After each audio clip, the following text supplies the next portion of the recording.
안녕하세요. 오늘도 사연 살롱을 찾아주셔서 감사합니다. 제주에 살고 있는 30대 여성입니다. 저는 14년간 서울에서 생활하다가 올해 초에 고향 제주로 내려왔어요. 금이 환영을 했으면 좋았겠지만 안타깝게도 제 경우는 그 반대였어요. 서울에 있는 대학에 입학하면서 떠났던 고향을 이혼을 하면서 돌아오게 되었거든요. 한때는 사면이 바다로 둘러싸인 제주가 숨이 막히고 지긋지긋해서 하루빨리 서울로 올라가고 싶다는 생각을 하곤 했어요. 아직 세상을 모르던 제게 서울은 막연히 화려하고 신기하고 빛나는 곳이었거든요. 그곳에 발을 들이면 내 인생도 화려하게 빛이 날 줄 알았죠. 하지만 서울은 그런 곳이 아니더라고요. 하루하루 버티는 것만으로도 벅차서 마음 편히 하늘 한번 올려다볼 수 없는 곳이었으니까요.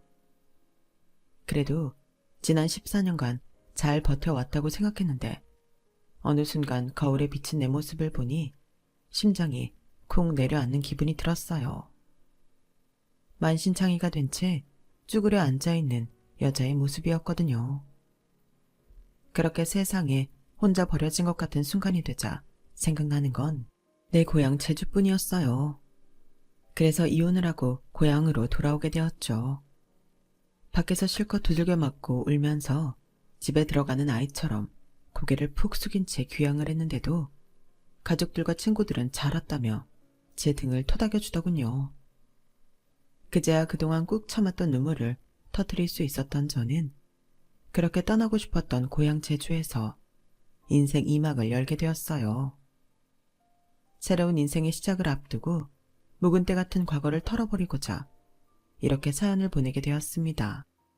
여기 올라오는 사연들만 봐도 결혼할 때 집이랑 혼수를 준비해서 신혼을 시작하던데 저희 부부는 그런 거 하나 없이 마이너스에서 시작했어요. 남편도 저도 사회생활을 시작한 지 좀 돼서 그간 벌어놓은 돈이 어느 정도 있어야 정상이겠지만 안타깝게도 우리는 그러지 못했거든요. 저는 그동안 직장 생활을 하면서 엄마 병원비를 대느라 늘 돈에 쪼들려 살았고 남편은 남편대로 집에서 가장 노릇을 하고 사느라 돈을 모을 겨를이 없었거든요. 상황이 이렇다 보니 5년 넘게 연애를 하면서도 둘 다 선뜻 결혼 얘기를 꺼내지 못한 채 결혼은 꿈도 못 꾸고 있었죠. 그런 사정도 모르고 주변에선 언제까지 연애만 할 거냐고 결혼을 닥달하더군요. 친구들도 하나둘 결혼을 하고 봄가을로 직장 동료들 청첩장을 받는 게 일상이 되어가던 즈음 아빠가 잔뜩 가라앉은 목소리로 전화를 하셨더라고요. 내용을 듣기 전부터 혹여 돈 문제면 어쩌나 걱정했던 저는 네 엄마가 방금 숨을 거뒀다는 아빠의 말에 오히려 안도했어요. 그러면 안 되는 걸 알지만 솔직히 엄마의 부고를 전해 들은 순간 제 목을 꽉 조이고 있던 목줄이 풀어지는 느낌이었거든요. 대학에 들어가면서부터 시작된 엄마 병원비 부담은 저의 20대를 모조리 씹어 먹어버렸어요. 내 학비를 감당하는 것도 버거운 상황에 엄마 병원비까지 보태야 했으니까요. 졸업하는 날까지도 동기들과 커피 한 잔 마신 적 없을 정도로 교우관계는 엉망이었고 제대로 먹지도 못한 채 아르바이트를 이어가다가 정신을 잃고 쓰러진 적도 여러 번이었어요. 그나마 대학을 졸업하고 취직을 한 후로는 수입이 늘어난 덕에 과로와 영양실조로 쓰러지는 일은 없었어요. 난생 처음 남들처럼 연애도 할 수 있었고요. 하지만 10,000원짜리 한 장도 마음 편히 쓸 수 없는 궁색한 생활은 여전했어요. 그렇다 보니 지금껏 내 목을 조이던 엄마 병원비에서 해방된다는 생각에 안도했던 것 같아요. 저 정말 나쁜 딸이죠. 그런데도 아빠는 제게 그동안 고생 많았다고 고맙다고 하시더라고요. 그 말을 들으니 순간 주체할 수 없는 감정이 복받쳐 올라 핸드폰을 손에 든 채 한참을 울었어요. 그건 엄마의 죽음에 대한 슬픔 때문이 아닌 죄책감 때문이었어요. 그렇게 울고 난 탓인지 정작 장례식에 참석하러 제주도에 도착했을 때는 오히려 담담하더라고요. 저뿐만 아니라 아빠랑 언니도 마찬가지였죠. 장례 기간 내내 우리 부녀가 눈물을 흘리지 않자 사람들은 김병에 효자 없다고 소곤대더군요. 우리 가족이 엄마의 죽음 앞에 슬픔보다는 죄책감을 느끼고 있다는 걸 모르니 하는 말들이었겠죠.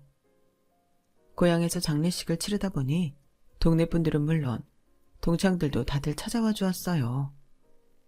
그런데 저랑 초중고를 함께 나온 동창 녀석 하나가 장례 기간 내내 장례식장을 떠나지 않고 지켜주지 뭐예요.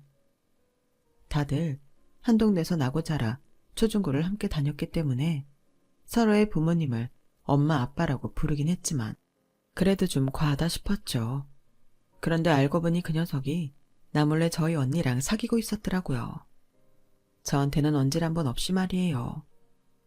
그간 엄마 간병을 하느라 병원에서 생활했던 언니 때문에 두 사람은 제대로 된 데이트도 못한 채 늘 병원에서 만나고 했던 모양이었어요. 때로는 언니를 대신해 동창이 엄마 병상을 지키기도 했다더군요. 자기 엄마도 아니고 여자친구 엄마를 위해 그렇게 희생하는 모습을 보니 5년이나 사귀고도 우리 엄마 장례식에 불참한 남자친구랑 너무 비교가 됐어요. 아, 이거 어쩌지? 회사에 알아보니까 장모님이면 몰라도 애인 모친상은 휴가 처리가 안 된대. 서울이면 퇴근 후라도 가보는 건데 제주도라서 그것도 안 되고 미안해서 어쩌냐?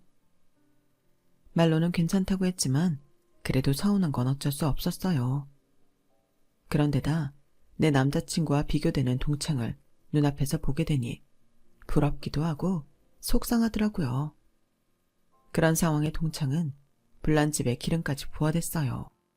야, 네 남자친구는 어째 코빼기도 안 보이냐? 5년이나 사귀었다면서 여자친구 어머니 장례식에도 안 오는 게 말이 돼? 딴 건 몰라도 부모님 장례식에도 안 오는 건 할 짓이 아니지. 그깟 놈이랑은 당장 헤어져. 야, 네가 뭘 안다고 그러냐? 사람마다 사정이라는 게 있는 거야. 누군 안 오고 싶어서 안 왔냐? 오고 싶어도 올 수가 없는 상황이니까 그렇지. 너야 한 동네니까 쉽게 오갈 수 있는 거지만 서울에서 제주도에 오는 게 쉽냐고. 결혼한 사이도 아닌데 회사에서 보내주겠니? 네가 우리 언니랑 사귀는 건 말릴 생각 없지만 그렇다고 벌써부터 나한테 형부 노릇할 생각은 하지 마. 속상한 마음에 괜히 동창한테 화를 낸 저는 장례를 마치고 서울로 올라가서도 기분이 찜찜했어요. 그런데 모친상 휴가 마지막 날 남자친구가 저희 집에 찾아왔더라고요. 지은아, 괜찮아? 고생 많았지. 내가 가봤어야 되는데 정말 미안하다. 생각 같아선 무단 결근이라도 하고 가고 싶었지만 너도 알다시피 내 처지가 그럴 수 있는 상황이 아니잖아. 내가 살면서 후회를 해본 적은 별로 없는데 이번만큼은 정말 후회가 되더라. 진작 너랑 결혼을 했다면 사회 자격으로 장례식에 참석할 수 있었을 테니까. 그럼 네 곁을 지켜줄 수 있었을 거 아니야. 그래서 말인데 지은아, 우리 결혼하자. 뭐? 자기 제정신이야? 나 어제까지 엄마 장례 치르고 오늘 집에 왔어. 그런데 이런 상황에 프로포즈를 한다는 게 말이 돼? 사람이 어쩜 이렇게 무신경해? 나도 알아. 이런 말할 상황 아니라는 거. 하지만 여기서 더 뜸들이다간 그 사이 아버님이라도 잘못되시면 그때도 난 회사에 할 말이 없어. 네가 힘들 때 곁에 있어줄 구실이 없는 거라고. 이번에 내가 얼마나 무력감을 느꼈는지 아니? 너 그렇게 혼자 제주도로 보내놓고 내 자신이 너무 한심해서 잠도 못 잤다고. 그러니까 우리 결혼하자. 내가 가진 게 없어서 널 고생 안 시킨다는 약속은 할 수 없지만 적어도 네가 힘들 때 널 혼자 두지는 않을게. 약속해. 뜬금없는 프로포즈였지만 남자친구의 진심이 담겨 있었기에 거절할 수가 없었어요. 둘 다 가진 게 너무 없던 터라 마이너스 통장을 만들어 결혼 준비를 해야 했어요. 신혼집도 제가 살던 원룸에서 시작하게 되었죠. 다행히 저희 고향분들한테서 축의금이 많이 들어와서 예식 장비랑 혼수비로 쓴 돈은 어느 정도 메꿀 수 있었어요. 하지만 여전히 마이너스 상태라서 신혼여행은 나중에 여유가 생기면 가기로 하고 미뤄두었죠. 그런데 결혼해본 분들은 다들 아시겠지만 한번 나중에 하자고 미뤄두었던 건 그 나중이 되어도 안 하게 되잖아요. 저희 부부도 그랬어요. 어느 정도 여유가 생겼음에도 그때는 또 그때대로 못 가게 되는 상황이 만들어지더라고요. 결국 이혼하는 그날까지도 신혼여행은 못 가고 말았죠. 결혼하고 1년간은 빚을 갚느라 정신없이 보냈어요. 둘이 벌면 반년 안에 다 갚을 수 있을 것 같았던 빚이었지만 매달 생각지도 못한 지출이 생기면서 상환 날짜는 점점 길어지게 되었어요. 그렇게 된 결정적 이유는 바로 시댁 때문이었죠.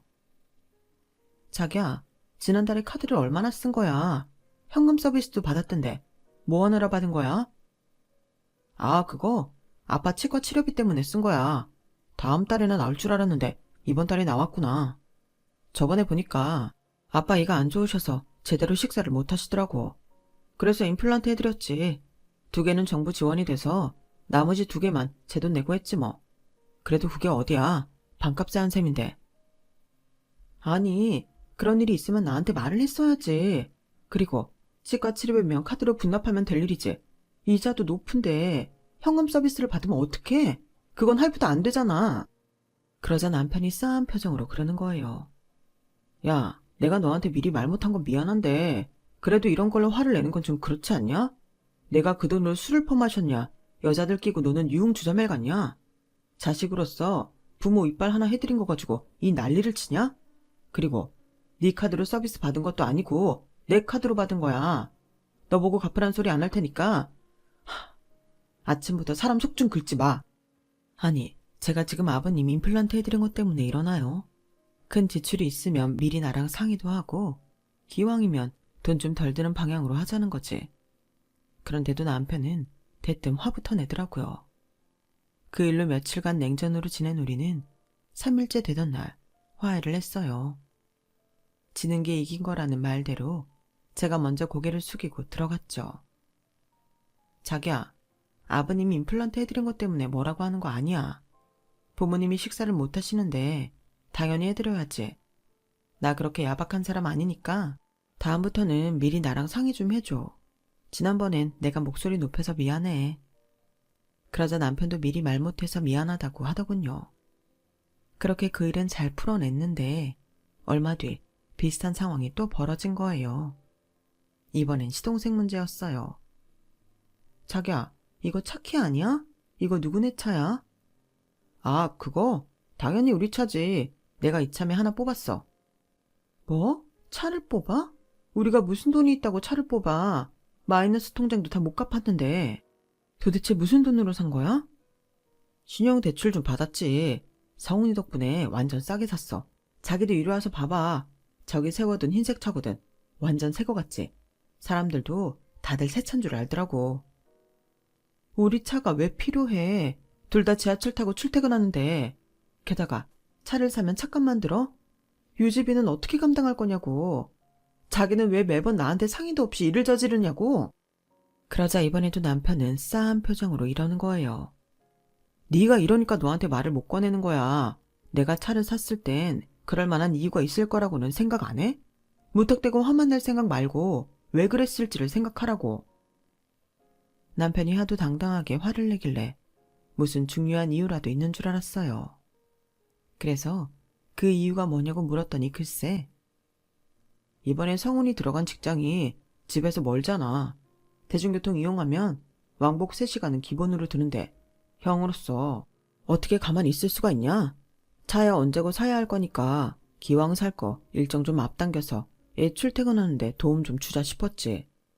기름은 성훈이가 출퇴근하면서 채운다니까 우린 주말에 공짜로 타고 다니면 되니까 우리한테는 이득 아니겠어?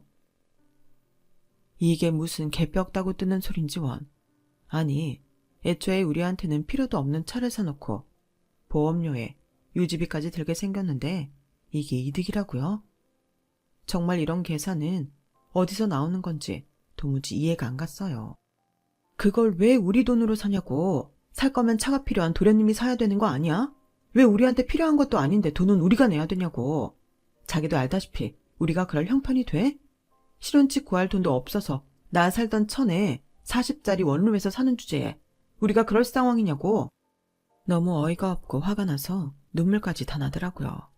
그러더니 남편이 뭐라는 줄 아세요? 야, 나 우리 집 장남이야. 넌 첫째가 아니라서 그렇게 이기적인가 본데 원래 첫째들은 동생들 위해 희생하고 사는 거라고. 내가 성훈이한테 집을 사줬냐 차를 사줬냐? 얼마 안 되는 중고차 사서 평일에 잠깐 빌려준다는데 그걸 가지고 이렇게 사람을 잡냐?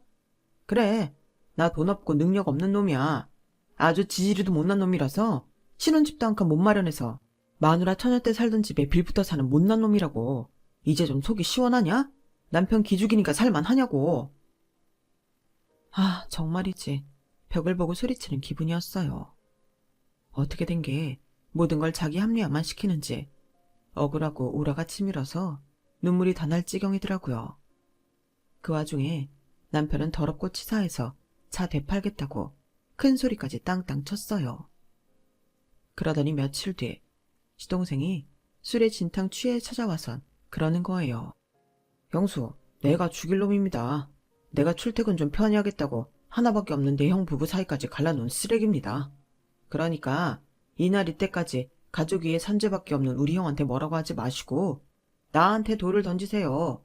따질 게 있으면 나한테 따지라고요. 시동생은 현관문을 활짝 열어 제낀 채 악을 고래고래 쓰며 벽에 이마까지 박아대며 난동을 피웠어요. 그 모습에 겁에 질린 저는 시동생을 뜯어말리며 제발 그만하라고 애원을 했죠. 도련님 그만하세요. 머리 다쳐요. 제발 그만하라고요. 힘이 어찌나 센지 아무리 젖먹던 힘을 다해 매달리는데도 꼼짝을 않더라고요. 거기다 목청은 또 어찌나 크던지 귀가 쩌렁쩌렁 울릴 지경이었어요. 좁은 복도를 사이로 원룸이 다닥다닥 붙어있는 구조라 옆집 앞집 할 거 없이 다들 시끄럽다고 조용히 하라고 난리였죠. 울상으로 시동생한테 매달려 있던 저는 이대로 뒀다간 시동생이 머리라도 다칠까봐 안 되겠다 싶어서 시동생 등짝을 몇 대 때렸어요.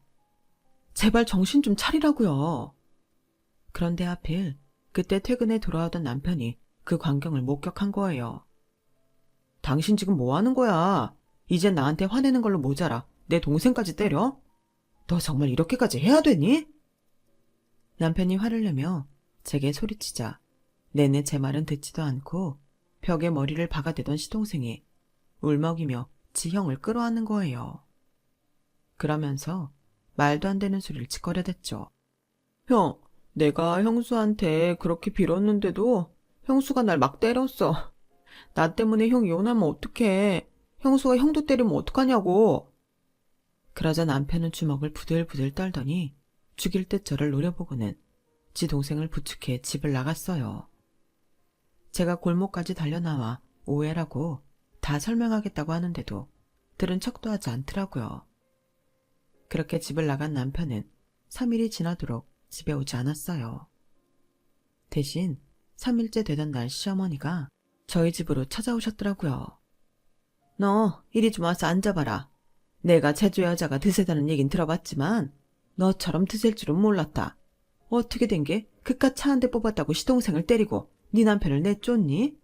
네 친정엄마도 네 아버지한테 그런 식으로 행동하더냐? 왜 말을 못해? 나 없는 데선 내 새끼도 두들겨 패던 애가 왜 내 앞에선 입도 뻥끗 못하냔 말이야? 내가 우리 작은 애가 너한테 맞았다는 얘기를 듣고 기가 막히고 억장이 무너져서 그날 밤새 끙끙 앓으면서 울다 잠들었다. 어떻게 할래? 네 아버지 불러서 무릎 꿇고 사과할래? 아니면 이참에 이혼 도장 찍을래? 어서 말 못해? 어머님, 그날 일은 정말 오해예요. 제가 왜 도련님을 때리겠어요? 도련님이 술에 취해 머리를 벽에 찍고 있으니까 머리 다칠까봐 뜯어내면서 등짝 몇 대 때린 게 다예요. 제 등치를 보세요. 때리면 뭘 얼마나 세게 때렸겠어요. 그 일도 그래요. 제가 왜 남편을 내쫓아요? 오해라고. 내 말 좀 들어보라고. 그렇게 붙잡는데도 절 밀어내고 간 건 그 사람이라고요. 어쨌든 그날 일에 대해서는 도련님한테도 제가 사과할게요. 어머님, 저 정말 어머님이 생각하시는 것처럼 막대 먹은 사람 아니에요. 억울해서 닭똥 같은 눈물이 뚝뚝 떨어지더라고요. 그런데도 어머님은 눈 하나 깜빡 않으시곤 자식이 지은 잘못은 부모 책임이라면서 저희 아빠랑 같이 와서 잘못을 빌든지 아니면 이혼을 하라고 못 박으시고 가셨어요. 그날 밤 혼자 불 꺼진 집안에 앉아있는데 너무 억울해서 가슴이 턱 막히는 기분이더라고요. 방바닥에 주저앉아 주먹으로 가슴을 퍽퍽 치는데 아무리 쳐도 가슴을 꽉 누르는 압박감은 사라지지 않았어요. 며칠이 지난 그 주 토요일, 전날 퇴근한 뒤 옷도 갈아입지 않고 화장도 지우지 않은 채 울다 지쳐 잠들었던 저는 요란한 벨소리에 눈을 뜨고 말았어요. 문을 열어보니 아빠가 잔뜩 굳은 표정으로 서 계시더라고요. 아빠, 연락도 없이 우리 집에 웬일이야? 그러자 아빠는 아무 말도 없이 제 팔을 낚아채서는 끌고 나가셨어요. 지난밤 화장도 못 지운 채 잠들었던 터라 꼴이 말이 아니었던 저는 아빠 손을 뿌리치려 안간 힘을 썼지만 소용없었어요. 아빠 손에 이끌려 간 곳은 다름 아닌 저희 시댁이었어요.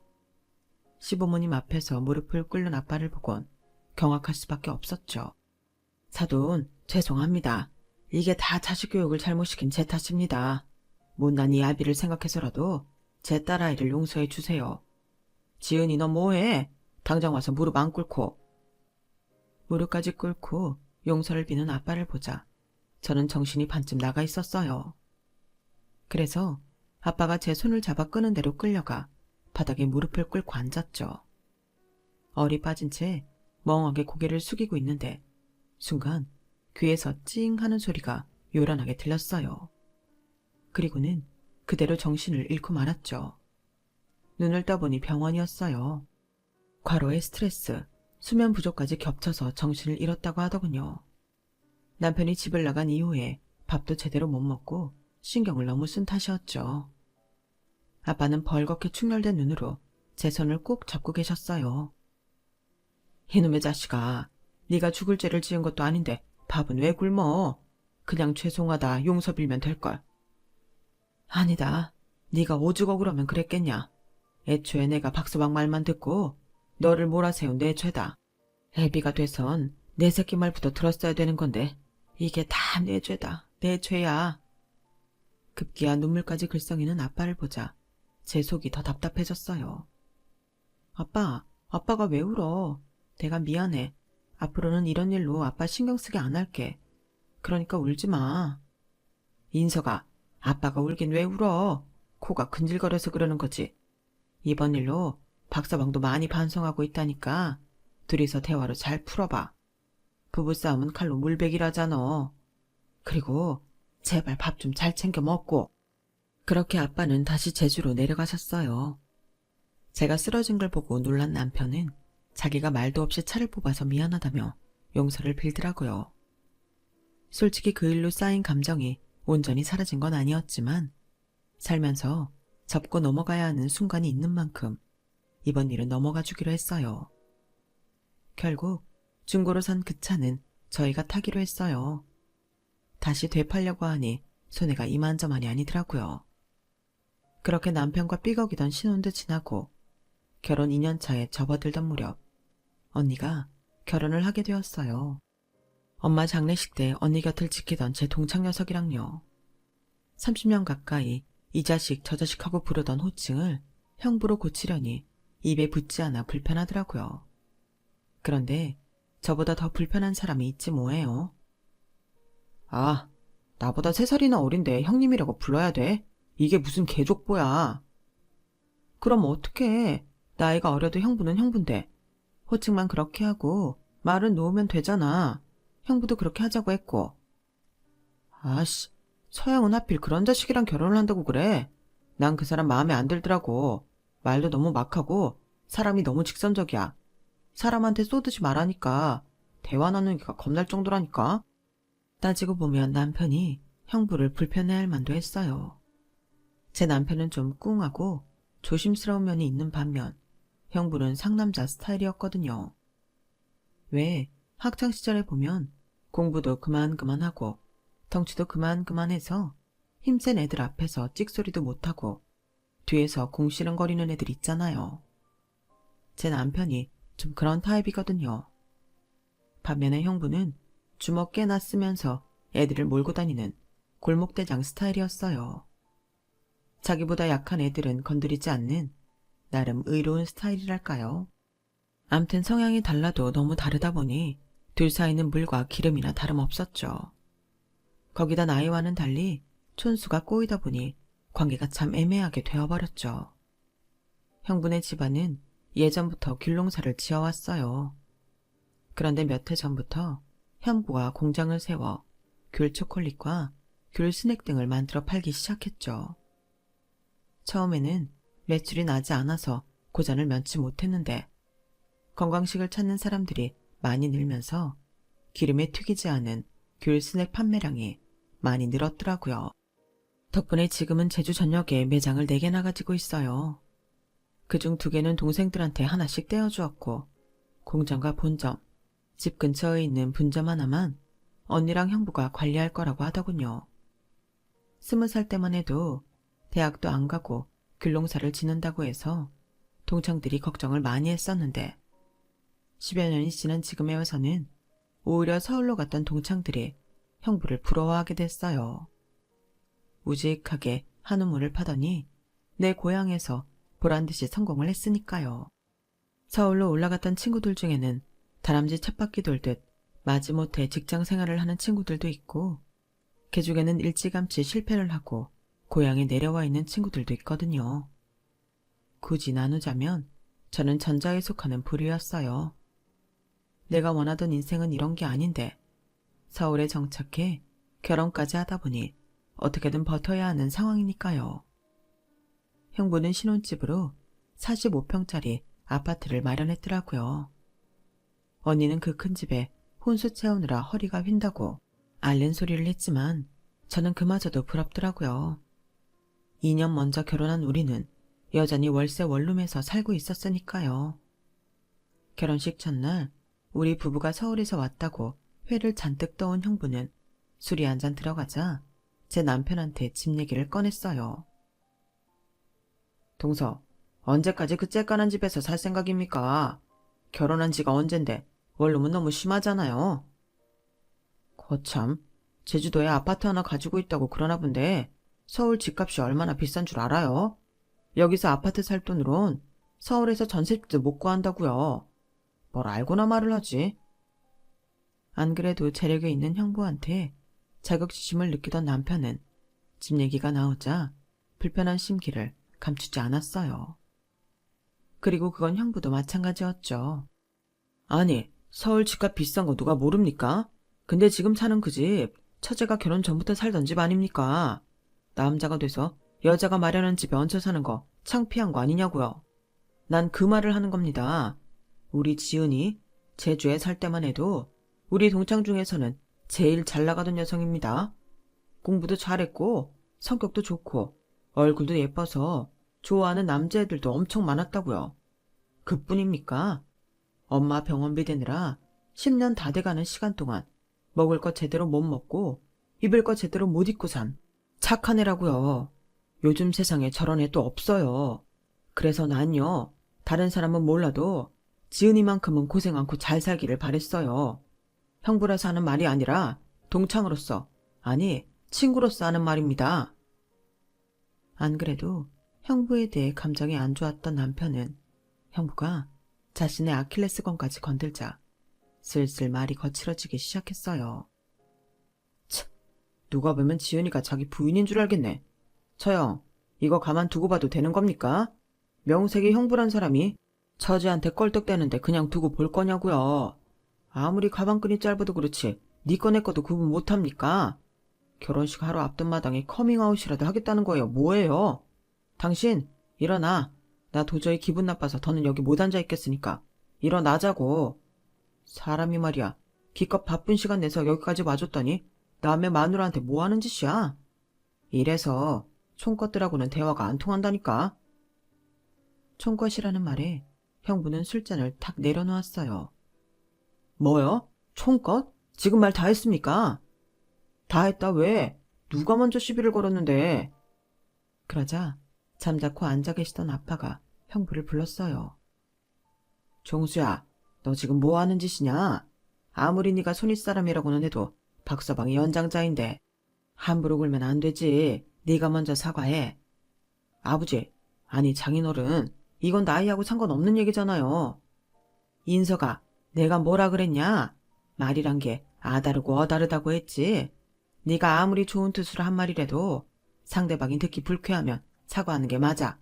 그러니 얼른 사과해. 결국 형부가 먼저 사과를 하면서 그날 말다툼은 정리가 되었어요.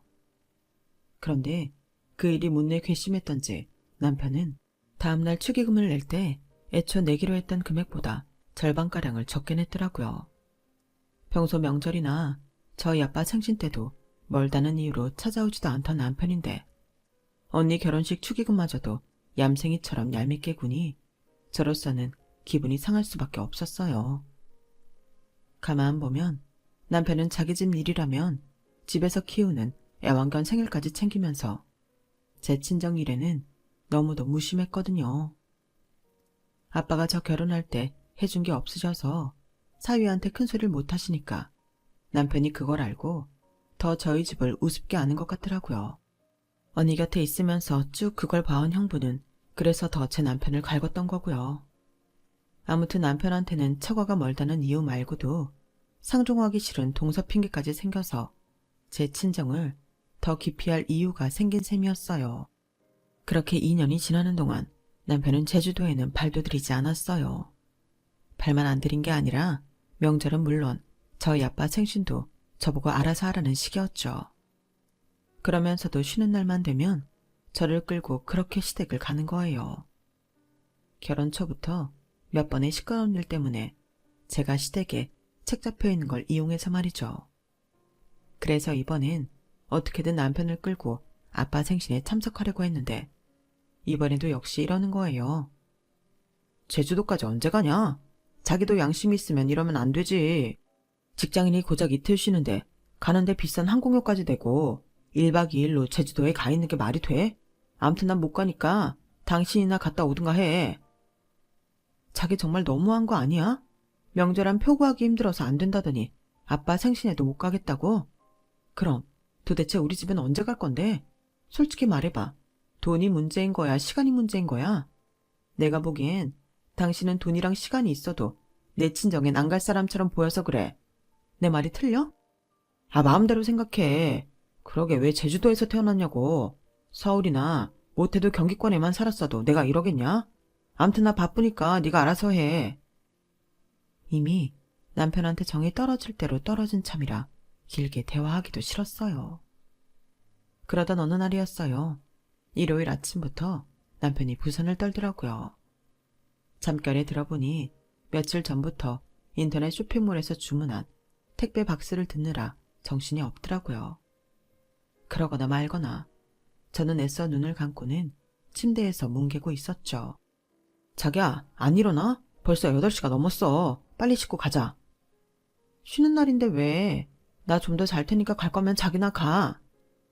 그러자 남편이 이불을 확 들추며 그러는 거예요. 오늘 무슨 날인지 몰라? 초코 생일이잖아. 엄마한테 9시까지 가기로 했으니까 빨리 일어나 씻어. 식구들이랑 같이 아침 먹기로 했으니까 꿈을 대지 말고 일어나라고. 어서. 그 말을 듣는데 어찌나 기가 막히든지. 초코가 누군지 아세요? 저희 시댁에서 키우는 애완견이에요. 아니, 개 생일까지 챙기면서 장인 생신은 나 몰라라 하는 게 말이 돼요? 너무 속이 상해서 소리를 꽥 질러버렸어요. 내가 왜? 넌 우리 아빠 생신도 안 가겠다고 하는데 나는 니네 집 개 생일까지 챙기라고? 싫어. 갈 거면 너 나가. 그리고는 다시 이불을 뒤집어 쓰고 누웠어요. 결국 그날 남편은 자기 혼자 본가로 향했어요. 남편이 나가고 혼자 침대에 누워있는데 서러워서 눈물이 다 나더라고요. 그래서 언니한테 전화해 하소연을 했어요. 그랬더니 다음날 오전 무렵에 형부한테 전화가 왔더라고요. 지은아, 이번 장인어른 생신 때 마카오로 여행 갈까 하는데 너 시간 되냐?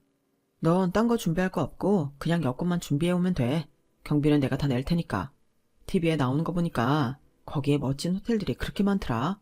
우리도 이참에 호캉스인지 뭔지 한번 해보자. 말은 고마운데 내가 그럴 처지도 안 되고 그이도 못 가는데 나만 다녀오긴 좀 그래.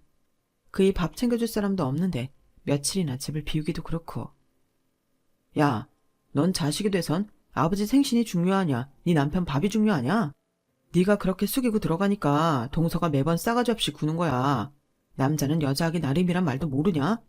지네 집 개생일까지 챙기면서 하나뿐인 장인 생신도 건너뛰는 놈을 뭐하러 챙겨줘? 너부터 정신 차려야 돼. 암튼 난 네 항공권까지 다 사줄 테니까 넌 여권 준비나 확실히 해라. 이건 형부로서 하는 말이다. 전화를 끊고 가만히 생각해보니 형부 말이 틀린 게 하나 없더라고요. 남편놈도 문제지만 매번 순순히 넘어가주는 저도 문제더라고요. 문득 책상 앞에 놓은 거울 속 나를 보니 어쩜 그리 못난 여자가 들어앉아 있던지 내가 어쩌다 이렇게 못난 사람이 되어버렸나 생각하니 울컥하더라고요. 그래서 점심시간을 틈타 여권 신청을 하러 갔어요. 며칠 뒤 생애 첫 여권을 손에 넣은 저는 형부한테 전화해 여권 번호를 알려주었어요. 그리고 그날 밤 집에 돌아가 남편한테 마카오 여행 얘기를 했어요. 그리고 며칠 뒤 퇴근에 돌아와 보니 현관문 앞에 커다란 택배 박스가 있더라고요. 남편한테 전화해 보니 자기가 주문한 거라고 집에 들여놓으라는 거예요. 그리고 30분쯤 지나자 퇴근한 남편이 현관에 들어서더라고요. 손에는 뭘 그렇게 샀는지 양손 가득 한 짐이었어요. 남편은 택배 박스를 보자 콧노래까지 부르며 박스를 뜯기 시작했어요. 그런데 글쎄 안에서 24인치짜리 캐리어가 나오지 뭐예요. 그거 여행 가방이잖아. 당신 그건 뭐 하려고 샀어? 이 사람이 여행 가방을 뭐하러 사겠어. 마카오 갈 때 쓰려고 샀지. 맞다. 나 여권도 신청했어. 특급으로 신청해서 내일이면 나올 거래. 보자. 여권 준비도 됐고 캐리어도 샀고 그럼 또 뭘 해야 하나? 아, 여행 경비는 형님이 다 되는 거 확실하지? 난 몸만 가는 거다. 환전 안 해갈 거야. 그 말을 듣는데 기가 막혀서 말도 안 나오더라고요. 제주도까지 갈 시간은 없다는 인간이 마카오는 따라갈 생각이었나 봐요. 그래서 네가 어디까지 하나 보자는 심보로 가만히 두고 봤어요. 아직 해외여행을 나가본 적이 없는 남편은 항공권을 미리 사야 한다는 것과 발권 전에 영문 이름과 여권 번호를 미리 입력해야 한다는 것도 모르는 것 같았어요. 그렇게 여행 출발 당일이 되었고 저는 제 짐을 담은 백팩을 메고 집을 나섰어요. 그랬더니 남편도 득달같이 따라 나오더라고요. 24인치 캐리어를 끌고는 선글라스까지 낀 채로요. 공항에 도착해보니 아빠랑 언니 내외가 벌써 와 있더라고요. 멀어서 제주도도 못 가겠다는 남편이 제일 신나서 달려가자 식구들은 다들 입을 쩍 벌린 채 황당한 표정으로 제 남편을 쳐다보았어요. 남편은 눈밭을 달리는 개처럼 잔뜩 신이 나서는 오두방정을 떨더라고요. 그리고 드디어 해당 항공사 부스에서 짐을 붙이는데 남편이 자기 캐리어를 내밀자 형부가 손으로 막았어요. 뭐 하세요? 그걸 왜? 아니 왜긴 내 짐도 붙여야지. 아 그러니까 왜 우리 여행 가는데 동서짐을 붙이냐고요. 처자한테 들어보니 시간이 없어서 장인어른 생신에 못 온다고 했다면서요. 그래서 동서항공권은 예매 안 했어요. 넌 또 어디 출장이나 가나보다 했죠. 그러자 남편 얼굴이 붉어지더니 소리를 꽥 지르는 거예요. 이 사람이 진짜 사람 가지고 장난해? 가족여행 간다고 그래서 기껏 여권까지 발급받았더니 뭐가 어쩌고 어째? 나도 엄연히 이 집 사위인데 가족여행에 나만 빼고 가는 게 말이 되냐고. 아, 이제 보니 나 엿먹이라고 일부러 그런 거구나. 진짜 뭐 이런 인간이 다 있냐? 여보, 당신도 짐 다시 빼. 잘난 큰 사위가 우린 안 데려간다니까 뭐 어쩌겠어. 우리가 안 가는 수밖에. 그러니까 당신 짐 다시 달라 그러라고. 내가 왜 그래야 되는데? 난 항공권도 있고 짐도 다 붙였고 회사에 월차까지 다 내놨어. 못 갈 이유가 없다고. 아직도 상황 파악이 안 돼? 이 여행에 못 가는 건 당신뿐이라고. 애초에 자긴 우리 아빠 생신 챙길 마음도 없었잖아. 그래놓곤 공짜 해외여행이니까 갑자기 사위 노릇할 생각이 들기 시작했어? 근데 어쩌나 우리 식구들은 자길 받아줄 생각이 없는데. 그러니까 당신이나 곱게 가방 챙겨서 집으로 돌아가. 아, 그리고 내가 나올 때 식탁 위에 이혼서류 올려놨어. 내 거는 다 채워놨으니까 나 여행에서 돌아올 때까지 당신 부분 다 채워놔. 나 여행 갔다 와서 제출할 거니까. 제 말에 남편은 눈이 동그래졌어요. 누구 맘대로 이혼이야. 난 이혼할 생각 없어. 그건 네 마음이고요. 내 마음은 이미 비행기 타고 떠난 지 오래야. 그러게, 있을 때 잘하지. 왜 비행기 떠난 다음에 손을 흔들어? 아, 기왕 혼자 집에 가는 김에 당신 짐도 싸놓는 게 좋겠다. 그 집 내 거잖아. 그리고 그간 우리 공동 생활비에서 니네 집으로 들어간 돈도 잘 계산해 두는 게 좋을 거야. 니네 아빠 임플란트 했던 돈이랑 니 멋대로 산 차, 니네 집 개 생일 선물 샀던 것까지 깔끔하게 뽑아놔. 갔다 와서 내가 정리한 거랑 오차가 생길 시엔 변호사 사무실로 직행할 생각이니까. 돈 많은 형부가 내 이혼을 쌍수 들고 환영하는 의미에서 이혼 전문 변호사 구해주기로 했거든. 우린 미리 주문한 면세품 받아가야 돼서 이만 가볼게. 그럼 조심히 들어가. 그렇게 우리는 제 남편만 공항에 남겨놓은 채 마카오로 날아갔어요. 여행에서 돌아온 뒤 이혼 소송을 시작했고, 소송이 무사히 끝나자 저는 회사에 사표를 내고 고향 제주도로 내려왔어요. 한때는 그렇게 도망치고 싶었던 곳이었는데 다시 돌아와 보니 내 고향만한 곳이 없더라고요. 현재 저는 원룸 보증금과 퇴직금을 합해 디저트 카페를 오픈하려고 준비 중이에요. 학원에 다니면서 바리스타 과정도 이수했고, 형부 도움받아 제주 감귤을 이용한 디저트도 개발해 놓은 상태예요. 대학 시절 엄마 병원비를 벌기 위해 숱하게 해왔던 카페 아르바이트 경험을 이번에 알차게 써먹게 될 줄 누가 알았겠어요. 이제 제가 해야 할 건 나의 인생 2막을 힘차게 시작하는 것 뿐이에요. 조금은 겁이 나긴 하지만 제 곁엔 저를 지켜주는 가족들이 있으니 넘어져도 몇 번이고 다시 일어날 생각입니다. 응원해주세요. 지금까지 제 사연을 들어주셔서 감사합니다. 다들 건강하시고 행복하세요. 여러분, 사연 댓글에 응원과 현명한 조언 부탁드려요. 좋아요와 구독은 저에게 큰 힘이 됩니다. 오늘도 좋은 일 가득하세요.